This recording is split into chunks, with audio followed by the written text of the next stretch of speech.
Hola, en esta clase estaremos trabajando el proceso de investigación cualitativo, es decir, algunos de los aspectos más importantes a tener en cuenta al momento de elaborar no solamente el proyecto de investigación, sino también de implementar la investigación a partir de distintas técnicas de construcción de datos y de análisis para posteriormente elaborar el informe final. Vamos a ver que la investigación cualitativa tiene algunas especificidades que vamos a ir desandando a lo largo de estas diapositivas. Veamos. Cuando hablamos de un proceso de investigación, justamente tenemos que hacer referencia a un conjunto de prácticas que no solamente tienen que ver con algunas resoluciones teóricas y conceptuales que son importantes en la metodología cualitativa, aunque como vamos a ir observando a lo largo de esta clase, no tienen las mismas características que presentan en la lógica de un proyecto de investigación cuantitativo, aunque no por ello son menos importantes, así como un conjunto de resoluciones empíricas. En este sentido, encontramos algunas semejanzas en cuanto a que el abordaje cuantitativo también las tiene, pero vamos a ver que en el caso de la metodología cualitativa, el trabajo de campo, es decir, el trabajo de aproximación al conocimiento de nuestros sujetos de estudio o nuestro objeto de estudio, si lo viéramos en términos más cuantitativos, podríamos decir que son centrales en la lógica de investigación cualitativa. Por lo tanto, todo esto implica que es un proceso de construcción de conocimientos de modo sistemático y metódico. Esto, de alguna manera, que si se quiere todavía presenta algunas discusiones en la metodología cualitativa, no quiere decir por ello que la diversidad de abordajes no haya en esta diversidad metodologías y aportes que se han ido construyendo sistemáticamente a lo largo del tiempo. Por lo tanto, tanto un proyecto de investigación cualitativo como uno cuantitativo tiene sus reglas. Vamos a ver que los diseños sí son diferentes en cuanto que el diseño de investigación cuantitativo suele ser mucho más estructurado que el cualitativo, que es flexible, como vamos a ver en las diapositivas más adelante. Por lo tanto, al momento de elaborar un proyecto de investigación es fundamental tener en cuenta aspectos procedimentales que hacen también al proceso de validación que tiene que tener un proyecto, que también esa validación es no solamente lógica, sino también epistemológica. Es decir, tiene que haber tanto coherencia interna, tenemos que tener coherencia en el sentido de, por ejemplo, el abordaje teórico que vamos a realizar, qué tipo de metodologías estamos seleccionando para qué, para abordar los objetivos de investigación que nos planteamos, ya que dentro de un proyecto puede haber objetivos de distinta naturaleza. Si bien nosotros aquí nos vamos a concentrar especialmente en la metodología cualitativa, si hiciéramos una tesis, por ejemplo, deberíamos tener en cuenta que puede haber objetivos que tienen un carácter más, por ejemplo, explicativo, otros descriptivos, otros interpretativos. Puede haber distinta naturaleza de objetivos que requieran distintos métodos para resolverlos. Y a su vez, en este proceso de investigación vamos a hacernos algunas preguntas fundamentales que tiene que tener en cuenta todo investigador, como es: ¿qué quiero conocer? ¿Cómo voy a conocerlo? ¿Por qué voy a conocerlo de esa manera? Es decir, ¿por qué voy a usar ese tipo de herramientas? Y también a Chile nos invita a pensar el para qué. Este para qué puede estar planteado en un proyecto de investigación, aunque no siempre se va a terminar de ejecutar probablemente en las investigaciones.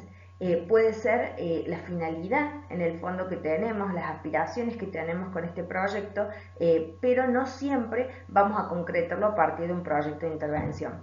Esto es muy importante aclararlo porque una de las expectativas que tenemos, y sobre todo en nuestra formación disciplinar, probablemente de Ciencia Política y Relaciones Internacionales y de otras carreras también, es la aplicación del conocimiento. Y esto, por supuesto, que nos remite a algunos debates sobre ciencia básica y aplicada. No es que nosotros no vamos a aplicar estos conocimientos, pero en primera instancia el proyecto de investigación va a tener como objetivo fundamental es el conocer, y por supuesto que esto puede servir luego para intervenir sobre la realidad, pero las intervenciones suelen requerir otra metodología extra, por ejemplo, de proyectos de intervención, salvo que, por ejemplo, nos enmarcáramos en una investigación-acción participativa, que también podríamos contemplarlo, que lo veremos en otras clases de la materia. Continuando con las partes que tiene un proceso de investigación, podemos destacar las siguientes según Achilli. Como les anticipé al iniciar esta clase, tenemos un primer momento que es la elaboración del proyecto de investigación, es decir, cuando pensamos en un proyecto, claro está que si lo asociáramos a una disciplina como es la arquitectura, diríamos es elaborar los planos de alguna manera de la casa. Luego viene el proceso de implementación. Esto forma parte del proceso de investigación, es decir, excede el proyecto, aunque en el proyecto están contempladas qué técnicas vamos a utilizar, pero el proceso de investigación le agrega otra etapa más, que es la aplicación de esas técnicas de construcción que habíamos inicialmente planteado y el análisis de los datos. ¿Para qué? Para terminar elaborando un informe final que puede tener distintos tipos de destinatarios y por lo tanto distintos tipos de redacciones que de alguna manera se adecúen a los distintos destinatarios o receptores de esos mensajes o producciones. En esta otra diapositiva, tal como lo anticipamos anteriormente, podemos observar la lógica propia de las metodologías cualitativas. Una de las particularidades que tienen estas metodologías son que justamente su diseño en general se diferencia marcadamente de un diseño de tipo cuantitativo en cuanto al nivel de estructuración. ¿Qué queremos decir con esto? Mientras que en un proyecto de investigación cuantitativo, por ejemplo, yo no puedo pasar, digamos, a operativizar variables sin antes no haber construido, por ejemplo, un marco teórico y en ese proceso de investigación, por lo tanto, yo no podría implementar una encuesta sin antes haber pensado claramente cuáles son mis variables que he incorporado, por ejemplo, al cuestionario. En el caso de la metodología cualitativa, podríamos decir que el diseño es semejante a los pétalos de una flor, o podríamos decir que es semejante a, no sé si recuerdan estos juegos que teníamos probablemente en nuestra infancia, que eran una especie de resorte que jugábamos y los tirábamos por las escaleras. Es decir, que la metodología cualitativa implica un ir y venir. ¿Ir y venir entre qué? Entre el campo y el escritorio. ¿Qué significa esto? Significa que cuando nosotros investigamos en metodología cualitativa, evidentemente que el protagonismo inicial lo va a tener el campo, porque partimos de una lógica más bien inductiva, vamos analizando el caso o los casos que estamos trabajando, y luego hay un proceso reflexivo de articulación con la teoría. Esto es muy importante. ¿Por qué? Porque ahí encontramos una importante diferencia con un proyecto de investigación cuantitativo.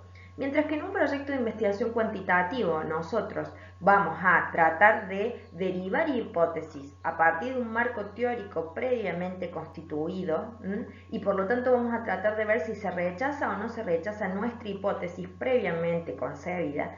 En el caso de la metodología cualitativa, el proceso es inverso, es decir, nosotros no queremos probar o si rechazamos o no rechazamos una hipótesis, sino, por ejemplo, generar en todo caso nuevas, entre comillas, hipótesis. Ya vamos a ver que no son los mismos tipos de hipótesis que hablamos en la metodología cualitativa, de hecho hablamos de anticipaciones de sentido.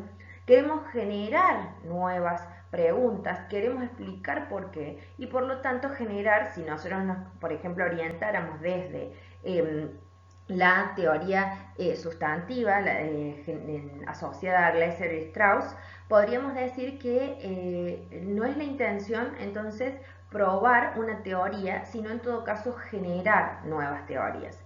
Esto es muy importante porque vamos a ver que la metodología cualitativa requiere mucha flexibilidad, mucha paciencia, bueno, en este caso al igual que en la metodología cualitativa, pero de una construcción artesanal entre ese ir y vuelta con el campo. Vamos a ir muchas más veces a campo y a partir de eso vamos a tener que hacer un proceso muy minucioso de construcción de ese proceso analítico que va a dar al final como producto el marco teórico, mientras que nosotros en el metodología cuantitativa es lo primero que tenemos que tener bien armado y por lo tanto son fundamentales múltiples lecturas teóricas y empíricas previas. En el caso del cualitativo son algunos referentes que nos acompañan inicialmente el campo, pero que terminamos de construir necesariamente al finalizar la investigación. De allí la particularidad de cada una de estas metodologías.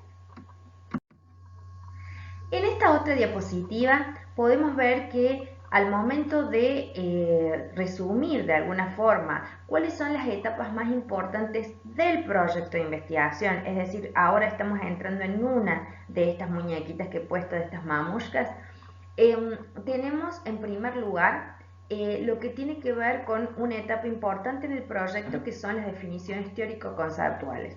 Es decir, que si bien, como dijimos recién en la diapositiva anterior, no vamos a terminar de definirlo y agotar la discusión conceptual inicial cuando discutamos nuestros referentes conceptuales al comienzo, pero sí es necesario aproximarnos al campo con una primera aproximación al respecto, que después lo vamos a ir enriqueciendo en base a lo que vayamos observando y construyendo en el campo. Luego tenemos una etapa muy importante que tiene que ver con las decisiones metodológicas. Estas decisiones metodológicas, que están organizadas aquí secuencialmente, en realidad, como les dije de esta lógica de la flor, voy y vengo entre el campo y el escritorio, también se van a ir ajustando. Es decir, que por eso no vamos a partir de fórmulas matemáticas, como en el caso de un proyecto cuantitativo, donde yo sí determino de antemano, por ejemplo, si voy a trabajar evidentemente con muestreos de tipo probabilístico, yo hago una fórmula previamente y defino cuántas personas voy a necesitar previamente. En el caso de la metodología cualitativa, no necesariamente tenemos un número determinado de antemano, sino que lo vamos a ir estableciendo cuando vayamos justamente dialogando y conociendo más nuestro campo. Después ya vamos a ver en la próxima clase que tengamos juntos cuando de alguna manera pongo fin a ese trabajo de campo. Por ahora sigamos pensando que el proyecto de investigación tiene otra parte más que es común a la metodología cuantitativa y cualitativa, como es la definición de un cronograma y de un presupuesto. Esto es fundamental, sobre todo porque cuando nosotros armamos un proyecto de tesis o cuando nos presentamos a una convocatoria de investigación, tener en claro cuál va a ser el cronograma estimado para realizarlo, para organizarnos y cuántos recursos nos va a demandar realizar este proyecto. Y por último, para empezar a desandar el proyecto, hoy vamos a focalizarnos sobre todo en este cuadro naranja que les he puesto, es decir, vamos a ver, cuando elaboramos un proyecto de investigación, ¿cómo hacemos para elegir el tema? Luego, ¿qué implica la etapa de problematización, sistematización y especificación, tomando como referencia el clásico trabajo de Rosanna Gruber en El salvaje metropolitano?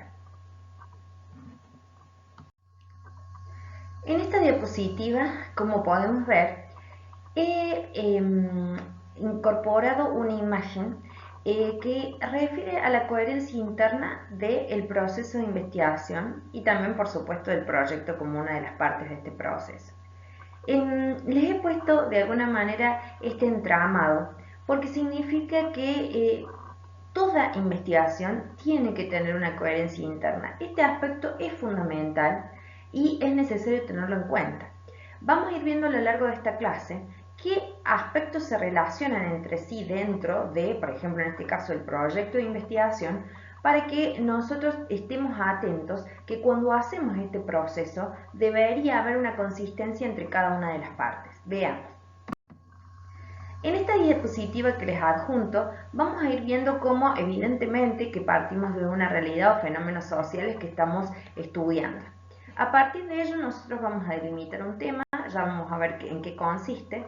En ese tema puede haber múltiples problemas prácticos, pero nosotros nos vamos a concentrar particularmente en algún aspecto de esa situación problemática, derivando una pregunta general de investigación y otras específicas.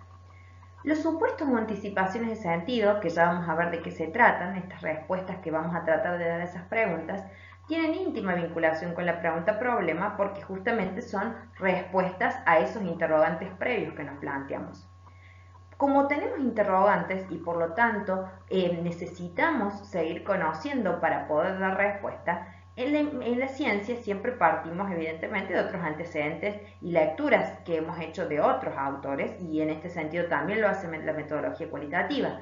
Por lo tanto, cuando yo leo y busco información, tiene que ver con aquellos aportes teóricos e investigaciones empíricas que me pueden ayudar a dar respuesta a aquellos interrogantes que me estoy planteando. Es decir, la idea no es solo describir un conjunto de investigaciones o de lecturas teóricas para decir, bueno, a ver cuánto he leído y cuánto sé sobre el tema, sino que tienen que ir de la mano de un proceso artesanal de discusión en base a esas preguntas y esas respuestas que quiero dar. Asimismo, las decisiones metodológicas que vamos a ir tomando, vamos a ver que tienen que tener justamente relación con cómo hacer esos recortes más apropiados para poder dar respuesta a esas preguntas que planteado previamente y para poder dar respuesta a esas anticipaciones que inicialmente he tenido. Todo esto contribuye evidentemente a construir cierto tipo de datos y el análisis de datos, por lo tanto, va a tener una secuencia lógica con todo ese proceso previo que debió ser lo más coherente posible. Así, llegamos a ver cómo este entramado que veíamos en la diapositiva anterior se observa en toda una coherencia interna y secuencia que debe haber entre las distintas partes que conforman este proyecto de investigación cualitativa, aun cuando no tenga las mismas características de estructuración que lo tiene la metodología de tipo cuantitativa. Si seguimos avanzando en nuestra clase, en esta diapositiva nos preguntamos ¿qué es un tema? Un tema, como muy bien lo dice Google, lo dice Achille, es esto que responde a una pregunta que es ¿qué quiero investigar? Y supone un recorte general de esa realidad que nos interesa investigar. Es decir, que el investigador que va a hacer, aquí decimos, se detiene ante un hecho que le llama la atención. Esa situación o esa realidad que nosotros vamos a acotar a partir de un tema que al principio es bastante general, siempre esto es común tanto en la metodología cualitativa y cuantitativa. Al principio nosotros tenemos temas sumamente amplios, por ejemplo queremos trabajar la educación y luego a futuro decimos, bueno, a ver, ¿qué de todas las problemáticas de la educación? Y a lo mejor me interesa el tema de la deserción en los adolescentes de determinadas edades del nivel primario o del nivel medio. Entonces, a ver, podríamos irlo acotando incluso en un lugar, en un tiempo que vaya precisando esta temática en general. Estas temáticas tienen, antes de definirse ese tema, tienen fuentes. Es decir, fuentes, cuando nosotros imaginamos una fuente, cuando yo estoy en la clase presencialmente con ustedes, siempre les dibujo una fuente. Una fuente es aquello donde, bueno, surge, generalmente vemos una fuente en la plaza, brota agua. Bueno, si nosotros de alguna manera hiciéramos un paralelismo con el sentido de las fuentes son aquellos lugares que de alguna manera pueden dar origen, en este caso, al tema de investigación. Y a su vez, luego, bueno, vamos a hablar de otros sentidos de la fuente, aquel que puede ser que nos provee la información, que puede ser primaria, secundaria, terciaria, puede haber distintos tipos de fuentes. Pero en este caso lo estamos pensando como aquello que da origen, de alguna manera nos inspira a elegir un tema. ¿Cuáles pueden ser esas fuentes? Podemos tener sugerencias de otros investigadores, charlamos con colegas y nos pareció interesante trabajar una determinada temática.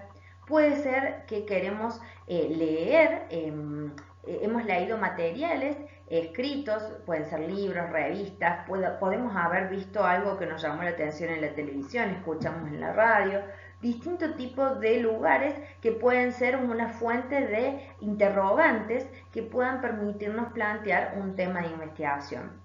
Asimismo, tenemos las experiencias personales, laborales, los intereses, esto no es un punto menor. Muchas veces elegimos temas que puede ser que nos han contratado para una consultoría o porque nos lo han demandado en el trabajo que estemos, pero si tenemos posibilidades, por ejemplo, si hacemos una tesis, de elegir un tema, mi recomendación es que elijan siempre teniendo una motivación personal, es decir, algo que los interpele, porque uno de alguna manera pasa mucho tiempo con los proyectos de investigación y esto es un aspecto no menor a tener en cuenta.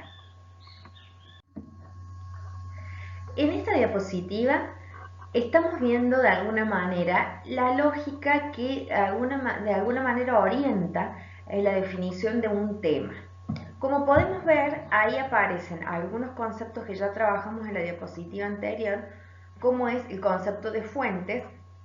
Sin embargo, aparecen otros más que tienen que ver evidentemente con el campo. El campo es fundamental, como dijimos en la diapositiva del diseño o la lógica de investigación cualitativa al momento de delimitar el tema de investigación. En la metodología cualitativa desde el primer día vamos a ir a campo. Esto es fundamental. Es muy importante tratar de alguna forma de conocer en profundidad, intentar conocer en profundidad en nuestros casos de estudio. Si bien al principio, evidentemente que muchas veces tenemos un menor conocimiento, es importante irlo enriqueciendo a partir del campo. Es decir, que es una etapa que no debemos de alguna manera soslayar en la metodología cualitativa. A su vez aparecen los supuestos. Los supuestos podemos tener múltiples supuestos o anticipaciones de sentido, en este caso lo vamos a hablar como sinónimos, a tener en cuenta al momento de plantear la investigación. Incluso desde el primer momento, cuando nosotros delimitamos un tema, podemos tener supuestos sobre cómo funciona esa realidad, sobre qué pensamos sobre ese tema. Y por lo tanto, esto va de la mano de un proceso de reflexividad que lo vimos en las diapositivas anteriores de la clase, una de las clases anteriores.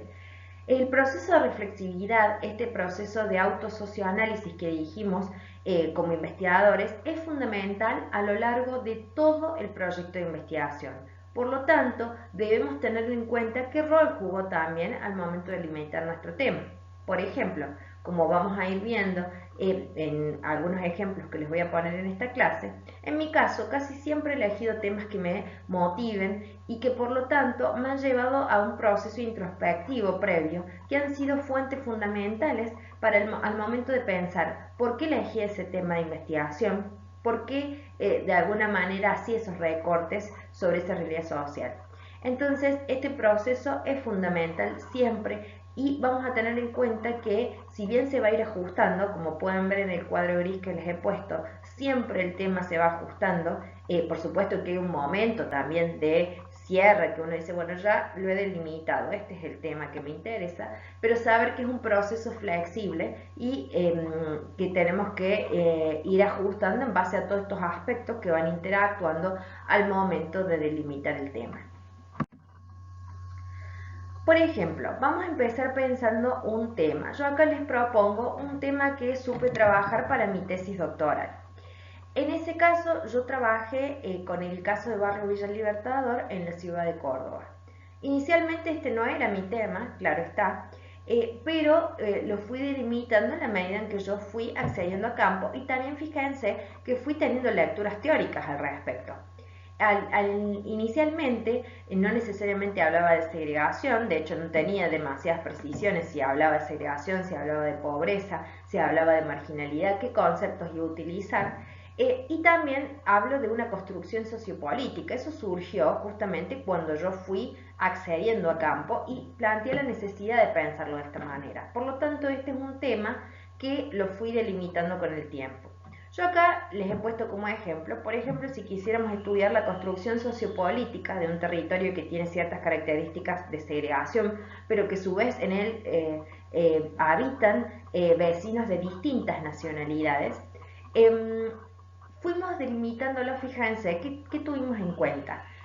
En este tema hay que tener en cuenta qué cuestiones quiero profundizar, en qué contexto, qué territorio en este caso quería trabajar, qué características presenta que son fundamentales en mi caso para delimitar este tema, cuál es el caso y, bueno, como ya les dije, el dónde. Evidentemente que para poder ir haciendo esta limitación también hubo un proceso reflexivo mío. Yo, si ustedes pueden ver mi tesis, que la pueden consultar en internet, yo tenía fuentes que explican por qué llegué a ese tema y tienen que ver justamente también con mis experiencias personales. Por ejemplo, yo de hecho las señalo, cuando uno redacta un proyecto de investigación cualitativa, no es menor y no debe, digamos, no debemos subestimar o hacernos sentir mal o creer que es secundario, delimitar claramente cuáles fueron esas fuentes por las cuales nosotros llegamos a plantear ese tema y luego esa pregunta, problema que vamos a ver más adelante. En mi caso, aquí incidieron algunas experiencias personales. Por ejemplo, recuerdo que yo trabajaba en un centro cultural de la Municipalidad de Córdoba, de acá de esta ciudad, y me acuerdo que las personas iban a inscribirse al lugar y cuando yo les preguntaba de qué lugar provenían, iban a hacer algunos cursos, había personas que me decían, vivo de tal calle a unas cuadras más allá, pero no me querían decir exactamente el lugar. Ante esta situación me llamaba la atención. Luego fui identificando que esas personas justamente provenían de zonas que eran consideradas, entre comillas, zonas rojas socialmente. Por lo tanto, había un riesgo de estigmatización y un temor de estas personas, en muchos casos, a decirme efectivamente de dónde provenían. También yo en ese momento había hecho mi tesis de maestría, por lo tanto había algunas temáticas que me interesaban desde hacía tiempo, como eran cuestiones que tenían que ver con la planificación urbana. Al hacer mi tesis de maestría surgieron cuestiones que tenían que ver con la importancia de los idearios fundacionales que tenían los fundadores de estos barrios al momento de pensar la planificación urbana y cómo esto había incidido luego en procesos de segregación de esos lugares, segregación residencial en particular.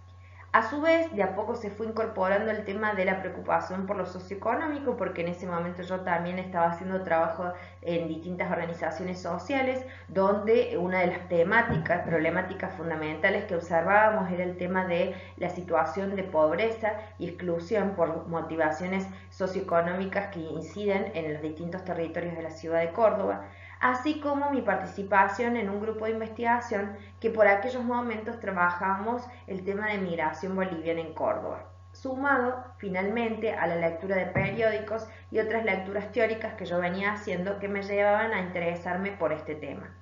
Todas estas son fuentes que dieron origen a este tema de investigación, por lo tanto pueden ver que hubo un proceso reflexivo teórico, pero también hubo un proceso de conocimiento fuertemente de distintas realidades que yo deseaba estudiar. En esta diapositiva ya avanzamos hacia qué es un problema de investigación. Pero antes de plantear qué es un problema de investigación, debemos hacernos una pregunta previa. ¿Es lo mismo un problema práctico que un problema de investigación social? En principio tenemos que saber que si bien van de la mano, es decir, no deberíamos tener una pregunta problema de investigación que no tenga nada que ver con el problema práctico, pero sí tenemos que saber que el problema práctico es algo previo de alguna manera a la pregunta problema. Veamos qué es un problema práctico. El problema práctico podemos decir que son todas aquellas realidades sociales que de alguna manera nos llaman la atención, que dentro de esta área temática, digamos, general que habíamos delimitado, por ejemplo, nosotros tenemos educación, dentro de educación podemos tener múltiples problemas que nos interesen. Por ejemplo, podemos interesarnos por el tema, como ya les dije anteriormente, la deserción de los adolescentes, por ejemplo, en el nivel medio. Podríamos interesarnos, por ejemplo, por el nivel de capacitación de los docentes en distintos niveles de escolarización. Podríamos hablar de la empleabilidad futura de los estudiantes de determinada carrera. Fijémonos que puede haber múltiples situaciones. Lo mismo, si estudiáramos otros trabajos, por ejemplo, que tienen que ver con salud, podríamos querer ver el tema de la drogadicción. Puede haber múltiples problemas. De esos problemas, es decir, todas aquellas cuestiones que nos hacen ruido esa realidad, vamos a hacer preguntas problemas. ¿Cuál es la diferencia del problema práctico, la palabra nos lo dice, es una palabra compuesta.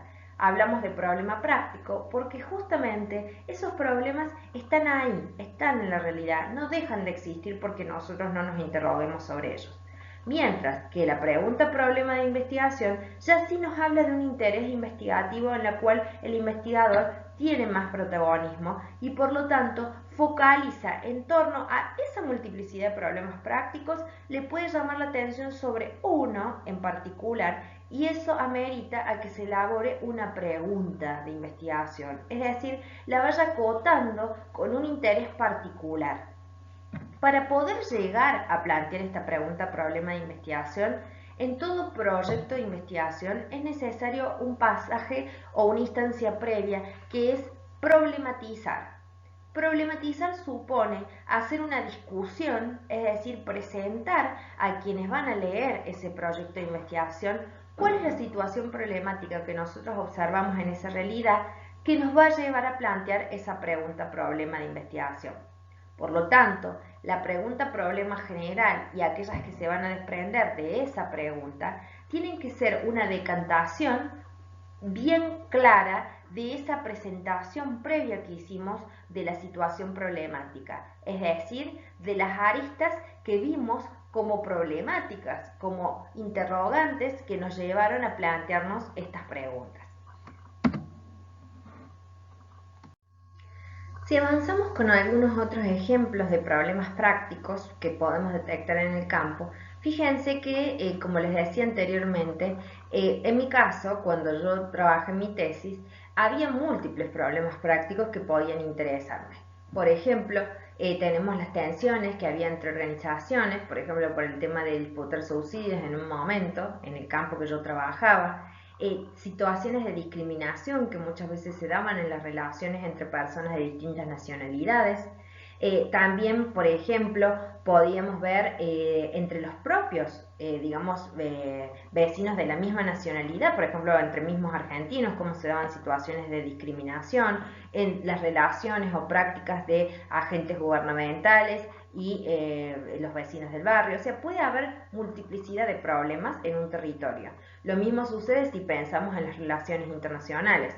En el caso de las relaciones internacionales podemos también ver multiplicidad de temas que existen y dentro de esos temas problemáticas que nos pueden interesar, por ejemplo, el liderazgo de un determinado decisor internacional, los factores que contribuyeron para determinar una determinada política, es decir, cómo fue el proceso de toma de decisiones, qué actores intervinieron, qué intereses había en juego, qué recursos contaron, cómo fue la evaluación presupuestaria. Puede haber múltiples tipos de situaciones problemáticas. Sin embargo, como les dije anteriormente, nosotros nos vamos a detener luego en algún aspecto de todos ellos que nos puede llamar la atención. Veamos.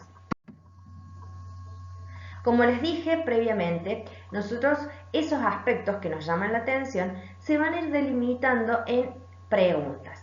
Acá la pregunta ya sí es entrar en la pregunta problema de investigación. Aquí les hice una escalerita. ¿En qué sentido? Si bien el diseño de investigación cualitativa no es estructurado, pero sí tenemos que pensar que cuando hablamos de la formulación de una pregunta problema de investigación hay una lógica que es que la pregunta general sería aquella pregunta más amplia, más de alguna manera englobante de otras preguntas intermedias. Es decir, las preguntas intermedias van a estar, pero son los peldaños que yo necesito, digamos, caminar para llegar a dar respuesta a la pregunta general. Si nosotros pensáramos en una tesis, la pregunta general es lo último que yo voy a dar respuesta, es decir, es de alguna manera la conclusión a mi trabajo. Mientras que las preguntas intermedias son aquellas preguntas que tienen menor nivel de abstracción, son mucho más concretas y muchas veces después se traducen en nuestros objetivos específicos, mientras que la pregunta general va de la mano con el objetivo general. Y la pregunta general es la que tiene mayor nivel de abstracción. Una cuestión muy importante que hay que tener en cuenta, y cuidado, las preguntas intermedias no son exactamente las mismas preguntas que de la entrevista, porque en esto hay muchas confusiones. vamos a ir viendo que las preguntas intermedias tienen mayor nivel de abstracción y de teorización que una pregunta de entrevista. Sin embargo, evidentemente tienen que tener coherencia interna. Por eso vamos viendo cómo va armándose este entramado que les mostraba anteriormente en otra de las diapositivas. ¿Qué particularidades tiene la pregunta problema general de investigación cualitativa? En primer lugar, hay que saber que no busca comprobar asociaciones entre dos o más variables. Esto es un error muy común en muchos proyectos de investigación. No estamos pensándolo desde una lógica cuantitativa, que en la lógica cuantitativa evidentemente que hay variables de tipo cualitativa, pero no lo estamos pensando en un sentido de una búsqueda de medición. Esto es muy común, pero nosotros aquí no estamos buscando eso, estamos tratando de comprender los sentidos, las representaciones sociales, los discursos, las prácticas que ciertos sujetos le otorgan o le asignan a algo o a alguien. En este sentido, la pregunta, como les planteo en esta diapositiva, suele ser bastante amplia. Por ejemplo, ¿qué sentidos le otorgan los decisores políticos a la pandemia del coronavirus? O qué, por ejemplo, comprensión tienen sobre la salud comunitaria, qué sentido le otorgan al concepto de salud comunitaria. Son cuestiones amplias que evidentemente deberían estar acotadas en un tiempo, en un lugar, etc. Y la pregunta cualitativa tiene la particularidad, como les dije anteriormente, que se va ajustando, ¿no? Privilegiando también lo que va emergiendo en el campo. Es decir, que yo puedo haber ido al campo inicialmente con un interés, o sea, observé ciertas situaciones problemáticas, elaboré una pregunta problema de investigación, pero fui al campo y emergieron otras que me interesan. En ese sentido, podemos hablar de que es flexible, la podemos ir acotando, la podemos ir modificando también en base a las inquietudes. Evidentemente que siempre hay un momento de corte, no podemos estar indefinidamente reformulando todo el tiempo la pregunta, pero sí hay cierta flexibilidad al momento de delimitarla. Si retomamos la formulación de las preguntas de investigación, Achilli nos sugiere que tengamos en cuenta algunos errores muy comunes al formular las preguntas, ya sea las general o las específicas. En general, un error que solemos cometer que no es en sí mismo una buena pregunta de investigación son aquellas que tienen supuestos valorativos o a priorísticos. Evidentemente que siempre nuestros valores están de alguna forma, a veces, en las preguntas. Sin embargo, el tema es cómo redactamos esa pregunta, es decir, si explícitamente eso se visualiza o hacemos preguntas más descriptivas, más generales, que es lo que estamos buscando al formular las preguntas de investigación, como vamos a ver en la próxima diapositiva con algunos ejemplos. También es normal que tengamos deseos de transformar la realidad que vivimos y creemos que al momento de preguntar, hacerlo explícitamente en sentido de una pregunta que esté orientada a la intervención es una pregunta de investigación, cuando vamos a ir viendo que no debería formularse de esa manera, sobre todo si estamos pensando en un proyecto de investigación, no de intervención. A su vez, es normal también que tengamos interrogantes con preocupaciones teóricas. En este caso, si bien podríamos decir que depende de cómo esté formulado, podrían ser preguntas de investigación, sobre todo teniendo en cuenta qué temática abordamos, hay que tener cuidado en cómo la planteamos para que realmente amerite realizar una investigación. También hay algunas preguntas que tienen un sentido metodológico que si bien nos son muy útiles a nosotros para poder de alguna manera aproximarnos a qué metodología vamos a usar en las investigaciones, no terminan siendo aquellas que definitivamente utilizamos y que vamos a asociar luego a los objetivos de investigación.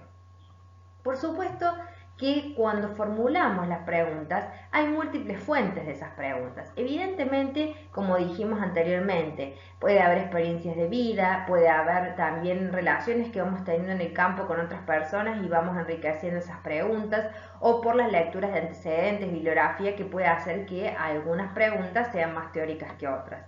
Con esto no queremos decir que nada de todo esto esté totalmente mal, sino que hay que ser lúcidos en cuanto a que cómo hemos formulado esas preguntas de investigación para luego poder abordarlas como un objetivo de conocimiento. Veamos unos ejemplos. Aquí, siguiendo la investigación que les había propuesto anteriormente, por ejemplo, yo podría preguntar, esta es una pregunta con supuestos a priorísticos que debería reformularla. Por ejemplo, ¿de qué manera las distintas formas de planificación condicionan las relaciones sociales?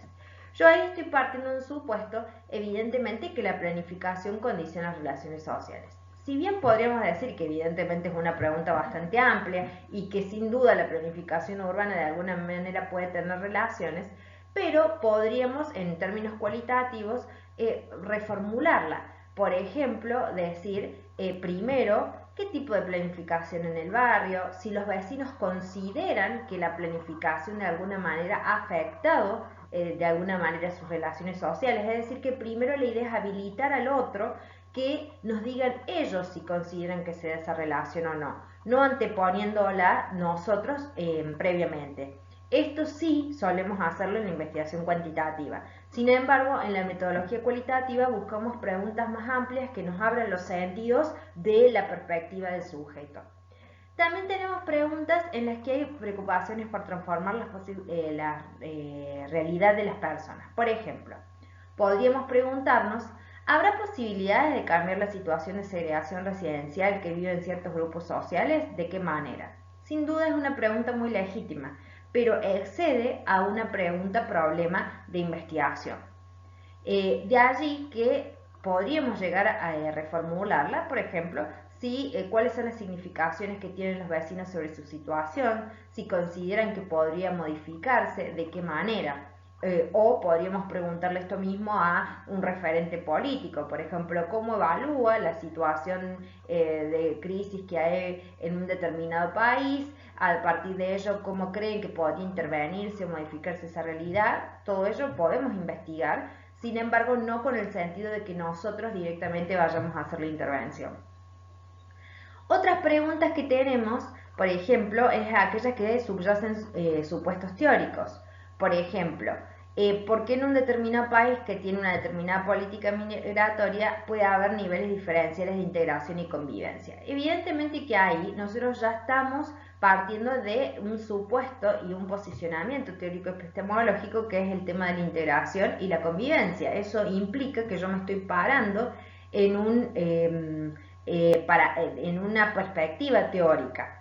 En este sentido, si bien uno puede decir, bueno, pero yo puedo tener ese legítimo interés, podríamos preguntarnos, como les dije anteriormente, algunas interrogantes previos para ir después desagregándolo al interrogante para recién llegar a ver si efectivamente, por ejemplo, se dan situaciones o no de integración y convivencia, o si no, debemos ajustar el concepto.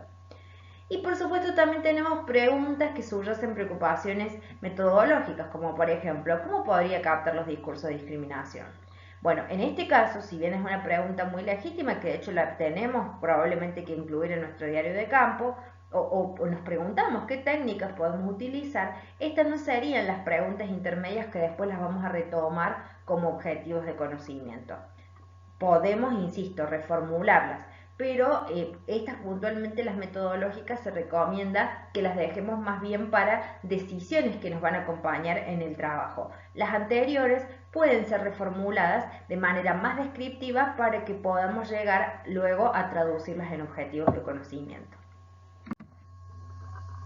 Acá es un ejemplo que les he puesto de cómo podemos elaborar una pregunta cualitativa general y otras preguntas intermedias. Como podremos ver, las preguntas intermedias siempre tienen que tener menor nivel de abstracción. En mi caso, en el caso que les estoy planteando, es una pregunta relativamente compleja, más allá de que sea un caso de estudio relativamente pequeño, pero ¿por qué está constituida de esta manera? Yo ahí se los voy a leer y vamos a poner énfasis en descomponerla, la pregunta.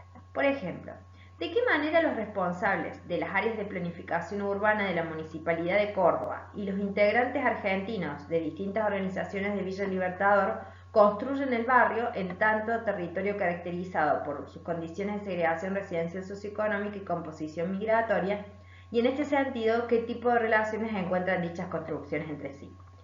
¿Qué tuvimos en cuenta para decir esto es una pregunta cualitativa?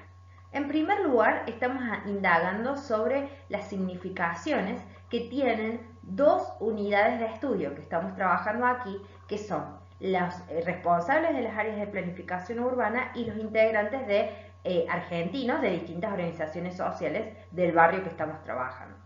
Si ustedes pueden advertir, en esta pregunta problema de investigación hay un interés de comparar miradas que tienen los responsables de planificación urbana sobre este barrio, en tanto que es un territorio que tiene condiciones de segregación residencial socioeconómica. Ese es un dato que ya está dado, pero ¿por qué? Porque yo en mi investigación previamente triangulé, trabajé con objetivos descriptivos para caracterizar la población en términos de indicadores de segregación residencial socioeconómica. Eso lo hice a partir de fuentes secundarias censales, cuantitativas, por lo que yo ya parto de que ese problema existe. Si yo no tuviera certeza sobre esto, evidentemente que debo hacer alguna pregunta previamente. Pero en este caso yo sí ya tenía esa certeza. Entonces trabajé en la comparación de dos casos. Y esto de cómo es construir sociopolíticamente un barrio fue un concepto que yo fui introduciendo paulatinamente, que buscaba comprender la complejidad de aspectos que supone la construcción de un territorio. Es decir, que venía de la mano de una discusión conceptual donde yo definí que para mí construir un territorio no solamente era indagar sobre los discursos, reduciéndolo a los significados que le otorgaban en su discurso a las personas, sino que discursos lo definí desde el carácter performativo del discurso. Por lo tanto, construir el territorio para mí era la relación discurso-práctica, ¿no? Esta cuestión que encerraba varios significados. Por lo tanto, yo no solo iba a indagar a partir de entrevistas los significados que le otorgaban mis unidades de estudio a estos aspectos, sino también observar cómo eso se daba o se traducía en las prácticas. Fíjense que cuando yo pregunto en la segunda parte de la pregunta general, ¿qué tipo de relaciones encuentran entre sí? La idea es darle lugar a ellos para ver cómo ellos relacionan estos aspectos y después yo poder concluir si existen vínculos o no entre ambas miradas. Pero no lo determino de antemano, no digo ya que existe una relación. Luego, en las preguntas intermedias, ¿cómo vamos trabajando? Evidentemente que estamos tratando siempre de desarmar esa pregunta general. Por ejemplo, ¿cuáles son las semejanzas o diferencias en la forma de construir los territorios, este tipo de territorios que hablamos, entre los agentes gubernamentales con relación a los referentes de las organizaciones vecinales? Es decir, mi supuesto que había por detrás, fíjense que yo voy introduciendo cuestiones que estaban de base, por más que acá todavía no las hayamos explorado en profundidad, pero que tenían que ver con que yo quería ver qué supuestos tenían los agentes de gobierno y cómo construían el barrio, el territorio, en relación a aquella mirada que tenían las organizaciones vecinales. Por otro lado, yo pregunto cuáles son los discursos que tienen estos responsables, concentrándome en la planificación urbana, sobre estos territorios en condiciones de segregación. Es decir, ¿qué trasfondo tienen por detrás? Fíjense que voy desde el mayor nivel de abstracción, que fue la primera pregunta, acá voy a ir haciéndolo cada vez más concreto. Yo acá quería indagar sobre el significado que le otorgaban al territorio, a este tipo de territorio, que tiene condiciones de segregación. A su vez, ¿cuáles son los discursos sobre las migraciones? Es decir, ¿qué entienden por las migraciones? ¿Cómo creen que son las relaciones entre argentinos y bolivianos? Fíjense, ¿cuáles son los discursos sobre las relaciones entre nacionales argentinos y bolivianos? Y estas mismas preguntas, que son muy parecidas, las hice en el otro nivel, también las trabajé con organizaciones vecinales. Y por último, en el primer escaloncito, en el nivel más concreto, había preguntas de base que tenía que saber primero. Por ejemplo, las características socioeconómicas del territorio, algunas de las cuales las complementé con otro tipo de fuentes. ¿Cuál era la composición migratoria del barrio? Si había políticas que se habían desarrollado históricamente en torno al barrio que habían llevado a esta configuración. Todas ellas, ninguna de ellas, fíjense que está ampliando el interés de la pregunta problema general, sino que son aspectos que la componen para poder llegar a dar respuesta a aquella otra que es mucho más compleja y mucho más abstracta. Ahora bien, recién yo estuve hablando de que siempre hay supuestos que de alguna manera están a lo largo de todo el trabajo de investigación orientando ya sea nuestras preguntas, ya sea nuestras anticipaciones y nuestro proceso reflexivo sobre qué creemos que va a suceder en el campo, aparecen en múltiples aspectos del trabajo. Una cuestión que quiero diferenciar fuertemente son la lógica que tienen las anticipaciones de sentido con relación a las hipótesis propias de un abordaje más bien cuantitativo. A diferencia de las hipótesis que, como bien lo planteamos inicialmente, nosotros en la hipótesis siempre vamos a ir desde un marco teórico y tratar de derivarlas lógicamente para de alguna forma poder después contrastarla con los hechos. En el caso de las anticipaciones de sentido, forman parte de nuestra reflexividad, es decir, están orientadas por nuestros supuestos, nuestros presupuestos, que tienen que ver con cómo creemos que funciona esa realidad. ¿Por qué son significativas? Porque nos van ayudando en el proceso de reflexividad. Recuerdan que en el video que grabé anteriormente les explicaba que la reflexividad siempre nos orienta, es decir, nuestra subjetividad siempre está acompañándonos a lo largo del campo, por las experiencias de vida que tuvimos, por las lecturas que hicimos, pero para poder hacer esta construcción intersubjetiva que requiere la investigación cualitativa, es fundamental tener en claro siempre qué pensamos primero sobre esa realidad, porque cuando va pasando el tiempo, nuestros supuestos pueden ir cambiando. Estos supuestos o anticipaciones de sentido tienen que tener cierta coherencia con qué nos estamos preguntando. Puede pasar que surjan anticipaciones que nosotros inicialmente no teníamos o que aparecieron y que no tenemos pregunta para ellas, o al revés, que tenemos preguntas sin respuestas.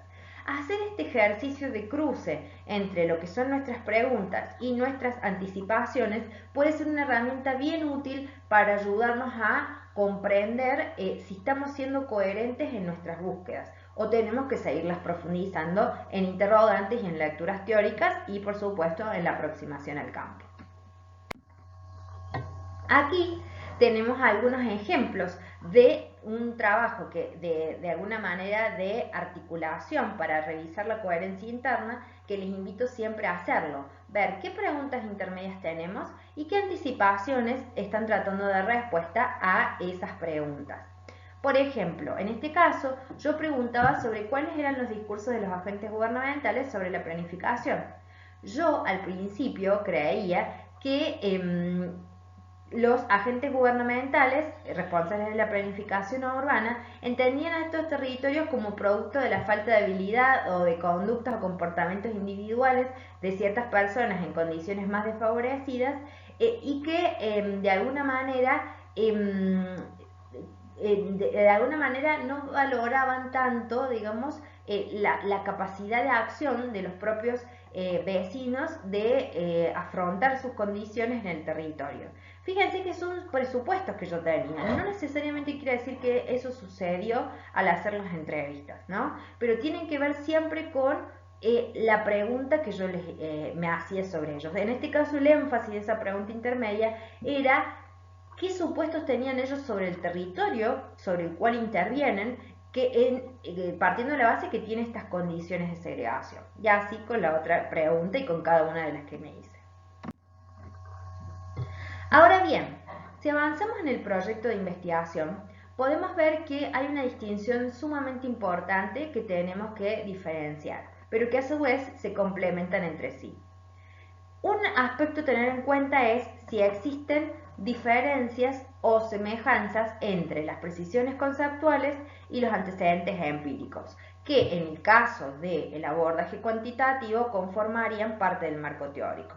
En el caso de la metodología cualitativa, esto forma parte de alguna manera de estos dos apartados, referentes conceptuales y antecedentes empíricos. A ver, en el caso de las precisiones conceptuales, y los antecedentes podemos decir que no son exactamente lo mismo, aunque no quiere decir que no se retroalimentan, por eso los he conectado entre sí. La palabra se los indica.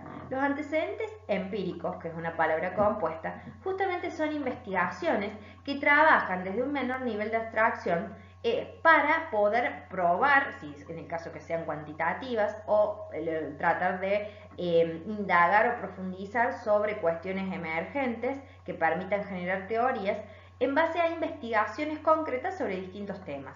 De esto sabemos que hay montones de proyectos de investigación que llegan a sus resultados y que aportan ciertas bases para el conocimiento científico. Las precisiones conceptuales, ¿qué diferencia tienen? Es que suelen tener un mayor nivel de abstracción teórica, es decir, generalmente podemos apelar a aportes teóricos que ya suelen tener mayor nivel de abstracción o de complejidad, porque son el producto consolidado de muchas otras investigaciones previas que se hicieron.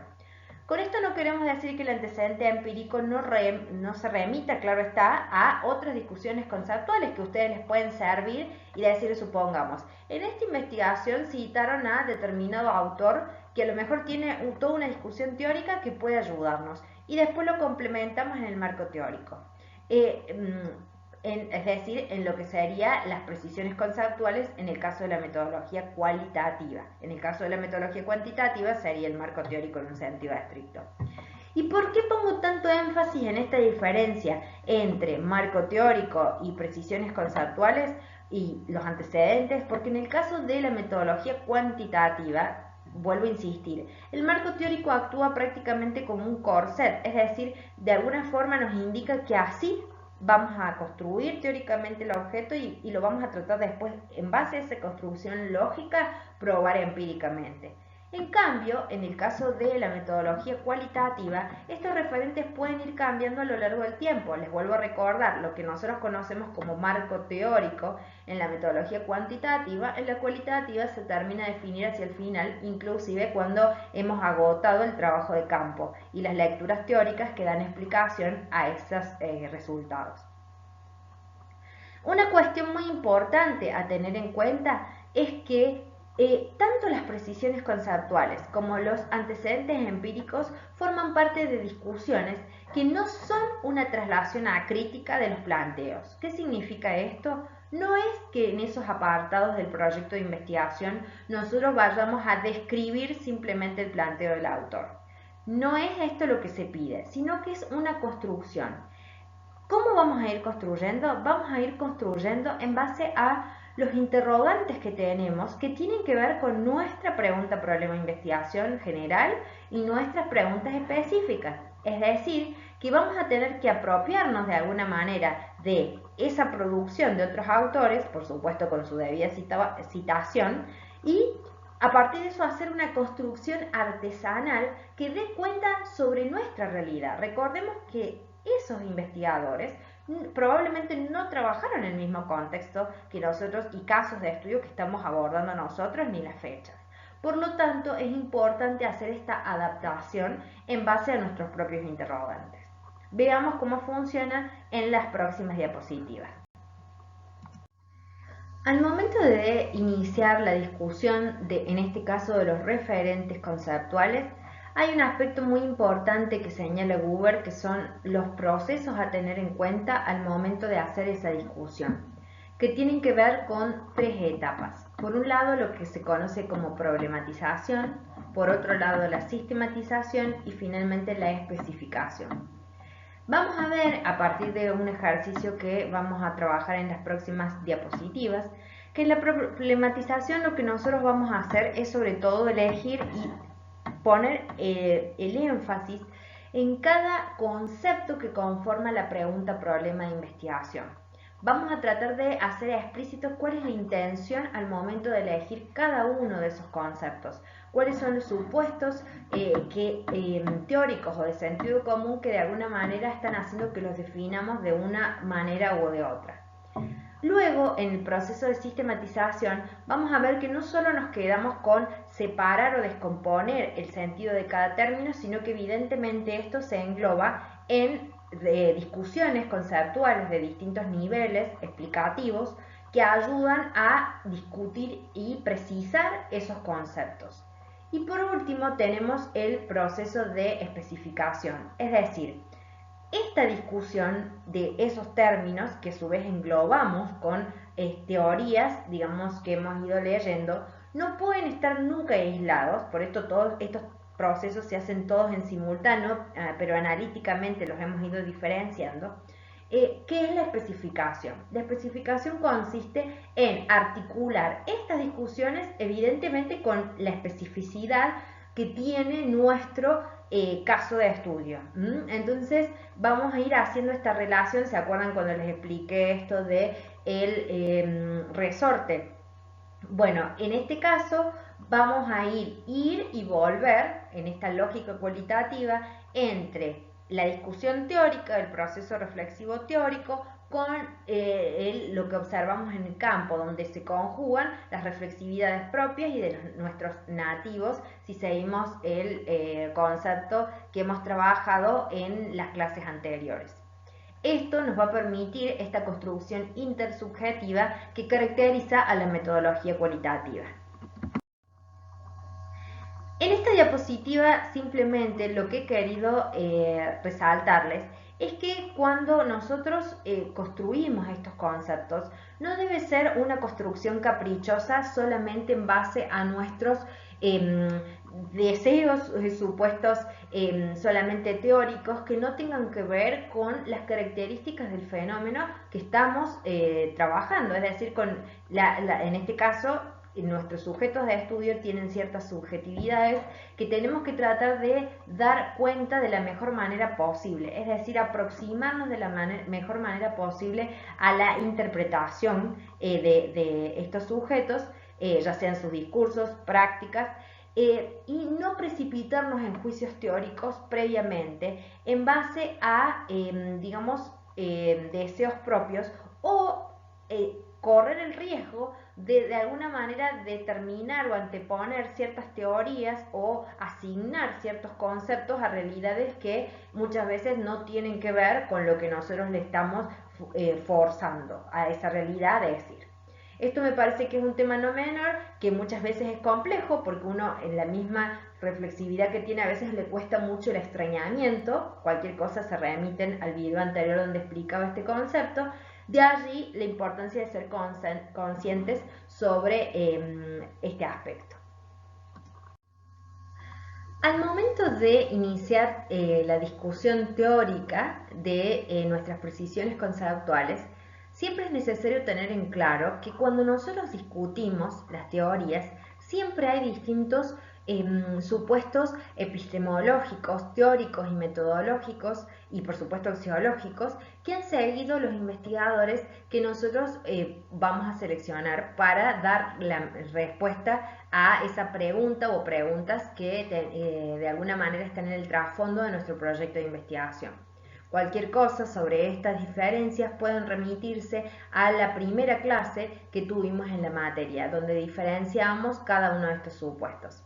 Ser conscientes sobre estos aspectos es fundamental y a su vez es necesario tener en cuenta cuál es el alcance de las distintas teorías que nosotros utilizamos y cuáles son los núcleos o ejes problemáticos donde se posicionan y cómo abordan o entienden esas realidades. En este esquema sumamente sencillo podemos ver que hay diferentes tipos de niveles teóricos que van desde el aspecto más simple como es construir una proposición teórica hasta aquellos trabajos que han sido logrado cierta validación y son teorías sustantivas, que generalmente son estas teorías que nosotros podemos construir de la metodología cualitativa, hasta algunas teorías más de nivel medio, teorías generales, que son aquellas más complejas, que tratan de explicar en general todo el universo y tienen una mayor capacidad explicativa.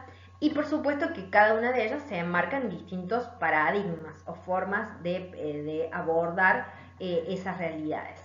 Y mínimamente, por supuesto que hay muchos más debates que esto, pero esto es una diferencia básica que suelen enseñarnos en sociología en primer año, que es tener en cuenta si esos autores se están posicionando, por ejemplo, desde una perspectiva más desde la estructura, hacia un estructuralismo, desde la acción, reconociendo la capacidad de agencia o no de los sujetos con los cuales investigan, si ponen más énfasis en cuestiones que tienen que ver con la integración o el orden, o más bien en una mirada conflictiva de la realidad social, por poner solo algunos ejemplos. Ser conscientes de estos aspectos es fundamental porque en base a donde nosotros nos paremos vamos a tener que lograr cierta coherencia interna y consistencia en el planteo teórico y los supuestos epistemológicos que sustentan cómo abordamos esa realidad.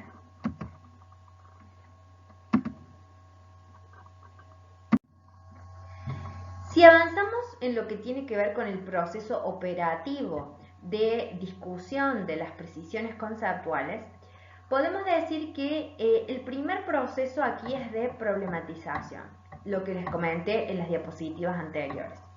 Lo que vamos a hacer en primer lugar es, una vez que tenemos armada nuestra pregunta cualitativa, en la cual es recomendable que siempre esté quién vamos a investigar, en qué momento, en qué lugar y por supuesto qué queremos investigar, que sería nuestra unidad de análisis, vamos a, una vez que tenemos hecha esta pregunta, la vamos a descomponer y plantear como una afirmación. Una vez que tengamos planteada esta pregunta general, ¿qué vamos a hacer? Vamos a marcar aquellos conceptos centrales que forman parte de esa pregunta y que vamos a descomponer para discutirlas conceptualmente. Por ejemplo, en este ejemplo yo marqué algunos términos que para mí eran fundamentales. Como ejemplo he tomado el concepto de territorio, pero yo hice una discusión de todos los otros que he marcado en esta afirmación. ¿Qué entendía por construcción de un territorio? ¿Qué era para mí el territorio? ¿Qué era para mí la segregación? ¿Y qué eran para mí el hecho de ser migrante? Y si había especificidad en la segregación en relación al tener composición migratoria en un territorio. Entonces, una de las primeras preguntas que nos debemos hacer antes de empezar a escribir es si yo entiendo lo mismo por ejemplo, territorio. ¿Es lo mismo hablar de territorio que de otros conceptos? Ya vamos a irlo viendo. Pero si, por ejemplo, empezamos con el territorio, yo debería no solamente indagar qué entiendo por territorio, sino indagarlo desde los distintos autores que han abordado cada uno de ellos desde diferentes supuestos esta problemática. Tener en claro este aspecto es fundamental para que después podamos discutir y ver si hay diferencias, hay semejanzas, cómo nosotros creemos que esa realidad que estamos estudiando puede explicarse a partir de estos autores. Hay autores con los cuales podemos coincidir más respecto a su perspectiva teórica y también porque lo que observamos en esa realidad tiene que ver mucho con lo que esa persona abordó en otros contextos. Y puede haber otros que, de alguna manera, los fines de este trabajo no sean tan útiles para nuestra investigación. Con esto no quiere decir que invalidemos lo que el otro ha producido, sino que tienen que ver con un sentido de adecuación respecto a nuestro propio campo de estudio. Entonces, ¿qué hacemos? Cuando nosotros vamos a discutir estos conceptos, ¿qué vamos a tener en cuenta? El propio posicionamiento siempre está, porque nosotros también cuando elegimos una teoría tiene que ver también con ciertas afinidades, pero como les dije anteriormente, no nos podemos quedar solo con nuestra reflexividad teórica, sino también tener en cuenta las cuestiones que emergen o observamos en el campo. Entonces, me parece muy importante resaltar que vamos a priorizar aquellas interpretaciones que tienen que ver, que dan una mejor respuesta o explicación a aquello que nos estamos interrogando. Por lo tanto, vamos a ver que hablamos de un proceso de construcción de esos conceptos, en los cuales vamos a poner, luego que hemos identificado las distintas perspectivas teóricas de los autores que están debatiendo sobre ese concepto, vamos a empezar a ver con qué aspectos del planteo de ese autor estamos de acuerdo y con cuáles no. Y vamos a ir explicando por qué, siempre teniendo en cuenta la relación con nuestro campo de trabajo. Por eso aquí les he puesto una imagen en la cual pueden ver que el debate de los conceptos tiene que ver siempre una silla sentada en un campo, como pueden ver, puede ser en un lugar verde en este sentido, porque si bien es un proceso reflexivo, nunca debe estar alejado de la realidad de lo que nosotros estamos trabajando. Por eso las vamos a ir ajustando y lo que vamos a tener inicialmente son conceptos sensibilizadores que de a poco vamos a irlos precisando, como les dije anteriormente, con este trabajo de campo. Ahora bien, si seguimos avanzando en el proceso operativo de cómo discutir conceptualmente este proceso, ¿qué vamos a hacer? Cuando nosotros vamos, antes de sentarnos a discutir los autores, nosotros también tenemos que tener en claro qué aspectos del planteo de ese autor vamos a tomar. Y para poder tomar algún aspecto, previamente nos tenemos que haber hecho algunos interrogantes sobre ese concepto. Por eso la curiosidad es la base de la ciencia. Por ejemplo, si yo voy a tomar uno de los conceptos. Si yo, por ejemplo, tomo el concepto de segregación, antes debería preguntarme, y seguramente también a partir de la lectura de las discusiones teóricas van a surgir nuevos interrogantes que nos van a ayudar a afinar después estas primeras preguntas. Por ejemplo, podríamos preguntarnos, ¿es lo mismo hablar de segregación? ¿Es lo mismo decir segregación que exclusión social, que marginalidad económica, que pobreza? Sin duda, a partir de las lecturas, por ejemplo en mi caso que fui haciendo, al principio no tenía todas estas diferencias conceptuales, sino que las fui introduciendo porque también iba leyendo autores y me señalaban que había diferencias, y yo misma observaba esas diferencias en el campo. ¿Existen diferencias respecto al concepto de segregación? ¿Es lo mismo hablar de segregación residencial socioeconómica, segregación étnica o segregación en distintos tipos de segregación que podamos encontrar? ¿Es una construcción o la segregación es, por ejemplo, una distribución natural a lo largo de un territorio? Todos estos son interrogantes que me surgieron a mí y que me ayudaron de alguna manera a ir orientando cómo yo iba discutiendo este concepto y cómo tenía, qué aspectos debía tener en cuenta mi definición al momento de plantearla. Así deberíamos hacer primero con cada uno de estos conceptos antes de integrarlos todos, como vamos a hacer hacia el final de la construcción de los referentes conceptuales. Como podrán ver en esta diapositiva, lo que les muestro es un ejemplo de cómo podríamos llegar a redactar esta discusión conceptual que les explicaba anteriormente.